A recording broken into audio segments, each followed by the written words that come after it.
A Christian woman making headline news in Egypt. Can you share with us your experience there in Egypt doing prison ministries? Yeah, it was for me strange that things that happened there in Egypt. I was invited with Atif, one of the managers there, to come and visit him, and they had a big hotel there.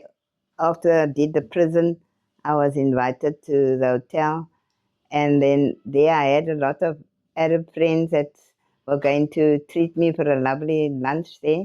And it was very hot there in Egypt, 40 degrees that day. I can still remember. And as we went up in the lift, they had a beautiful lift. They went up to the top story where the lounge was, and there the lift stuck. And I heard them shouting, "Oh my gosh, we can't breathe." There's a lot of us, about 8 or maybe 10 of us in that lift, and you can't breathe. There's no air coming in. And then they called out to Allah. They said, "Allahu Akbar, Allahu Akbar." They called out, they prayed and asked Allah to help that the lift will go up. But nothing happened. And then I thought, oh my gosh, I'm going to die with these people in the lift because nothing is happening now. And then I decided to call Jesus. And I said, "Jesus, please help this lift go up. Help us to get out here. We're going to suffocate here. Please, Jesus, just help." And when I finished there, I see the lift went up. There the lift went up, and they all looked at me shocked. What's happening now? Well, I wasn't too shocked because I believe that when you ask Jesus something and you trust him, it can happen. But I was happy too, but they were shocked because that time they thought my name was Soraya, and Soraya's calling Jesus now. But they already called Allah, nothing happened, so I called Jesus. We had the lunch, everything fine, nothing happened. And after the lunch, I thought this was a extreme quietness, otherwise they would have talked and that.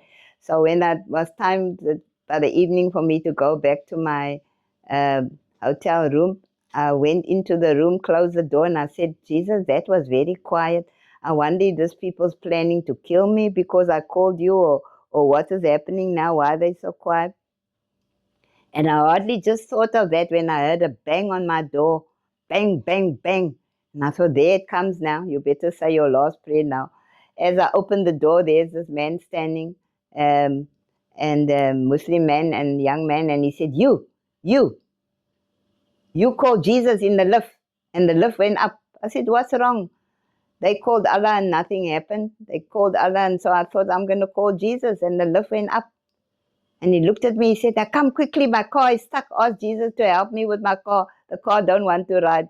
I thought, oh my gosh. He said, come quickly. We must come quickly. We'll walk quickly. And I thought, God, but I don't know nothing about cars.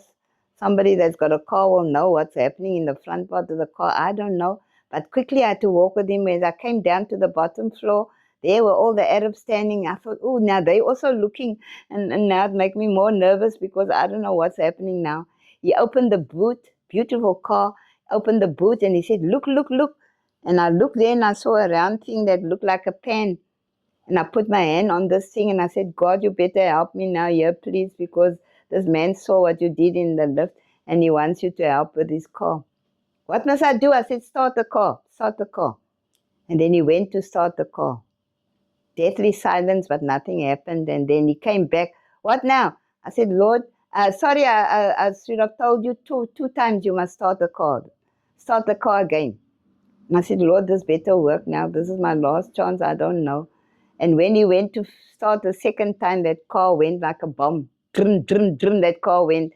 He bumped all the Arabs upside down. He said, look here, look here. This Jesus did 2 times. Look what he did 2 times.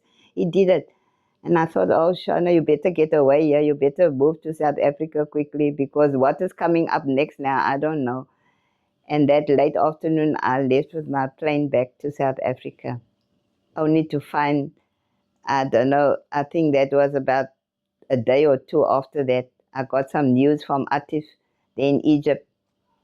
And he said, after you had left, there's a big question mark in Egypt now. I said, a question mark? He said, yes. A woman heard about what happened and how Jesus helped you in the lift, and with the car of that man, she decided to go to the shop and buy a Bible. She wanted to know more about this Jesus that you were talking about. Her husband heard about this, and he went to the shop, took a knife, and stabbed her through her neck. And she had two children, two girls, 9 and 10 years old.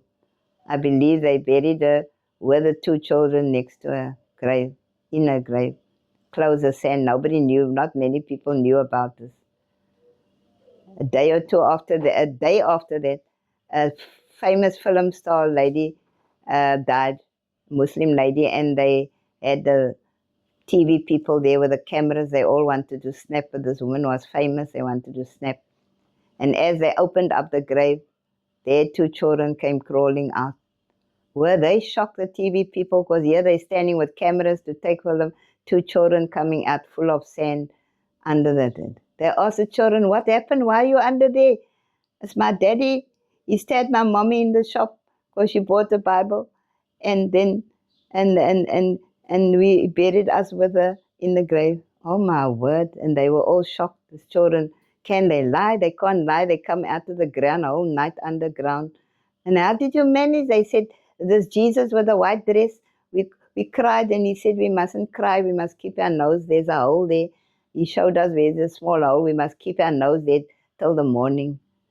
And we tried to keep it there. It's almost like he helped us to breathe in there. And here we come out now, full of sand. So how can the people doubt the child? The whole night, two children underground. The whole night, there must be a Jesus then, because they would have died under there.